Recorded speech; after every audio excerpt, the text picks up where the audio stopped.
Statistics is an important part of math and kind of our everyday world, because really what it does, it's about collecting data, organizing data, and analyzing data. Now, the organization of data really is helpful for us to make conclusions about the data. So I'm going to teach a very different kind of organizational display, and it's called a box and whisker plot.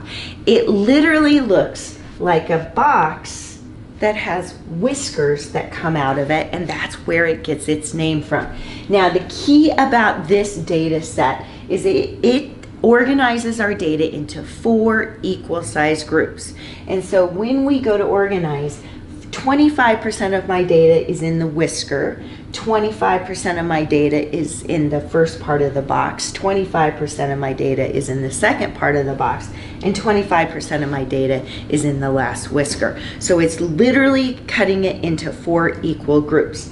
So if we have a data set, our first step, and it's usually always our first step when we're organizing any kind of data, is we want to reorganize that data from the smallest to largest. It's crucial that we do this when we're working with box and whisker plots. So here I have my data set, and when I ordered it, it goes 1, 6, 9, 12, 13, 14, 17, 18.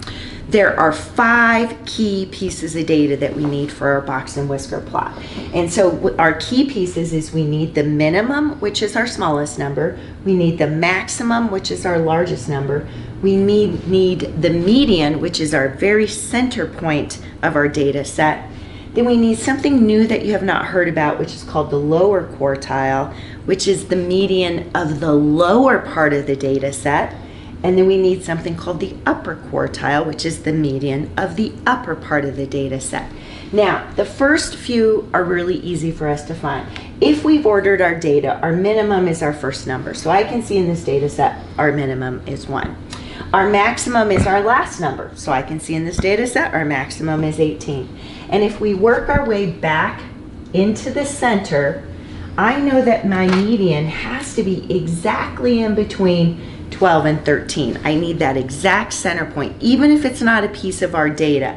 And so if we take the average, which means we add 12 plus 13, which is 25, and we divide by the number of pieces of data we added together, we can see that exact middle point is 12.5. And I'm going to put that right there, even though it's not a piece of our data. So that's my median. Now, to get the lower quartile, I need to find the median of everything below that median. So I don't include that median in my number set. So I'm going to go below that, but I can include 12 because 12 was not my median. I work my way in. I need the exact center between 6 and 9.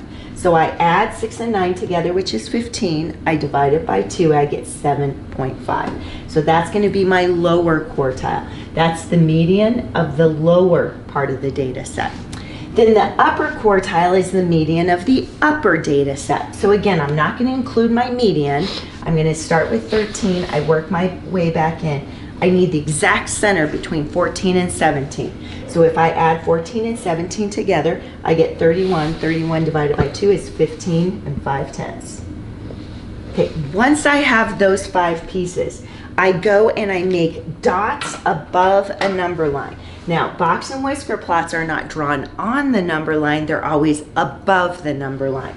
So my first dot is my minimum, and I make a big dot at 1. And sometimes you can't see that. Okay, my maximum is at 18, and I make a dot. My median is at 12.5, so I come up exactly in between. Now I'm trying to line my dots up all in a row. My lower quartile is at 7.5, and I make a dot. My upper quartile is at 15.5, and I make a dot.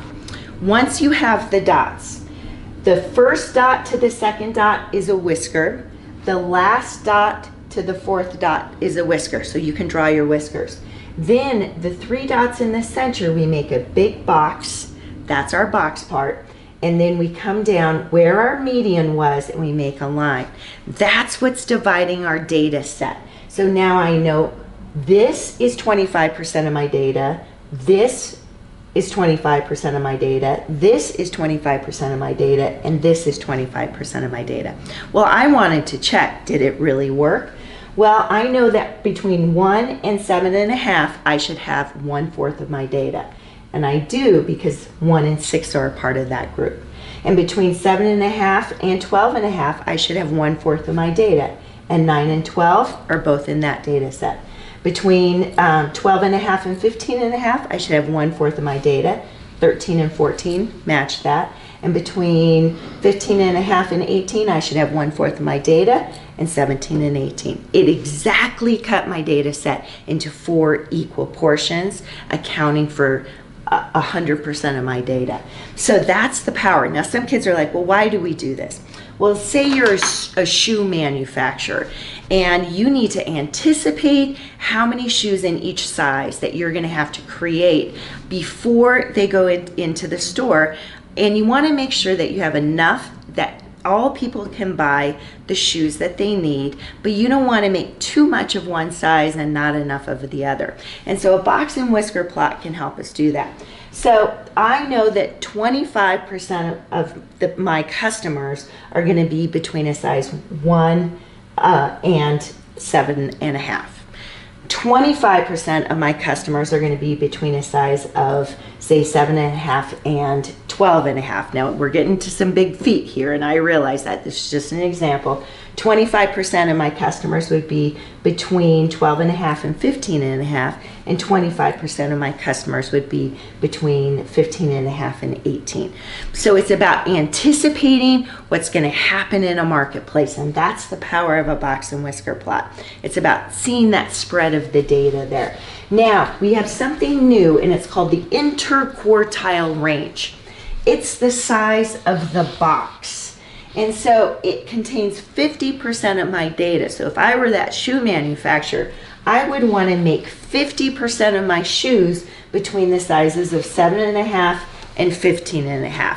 That's the majority of what my market's going to be. So in order to find the interquartile range, we take the upper quartile, which was 15.5, subtract the lower quartile, which is 7.5, and my answer is 8. It means that the size difference that I need to hit 50% of my customers would be a total of 8 data points apart. So it's all about that prediction of what's going to happen. So they're pretty easy to make. I think the key is to understand why we're actually doing a box and whisker plot. And so that would be the why. It's that prediction of the future. So it's a fun data display. It organizes us really well into equal groups, and it's really based off that median. So good luck. Have some fun trying this. I think you'll enjoy it.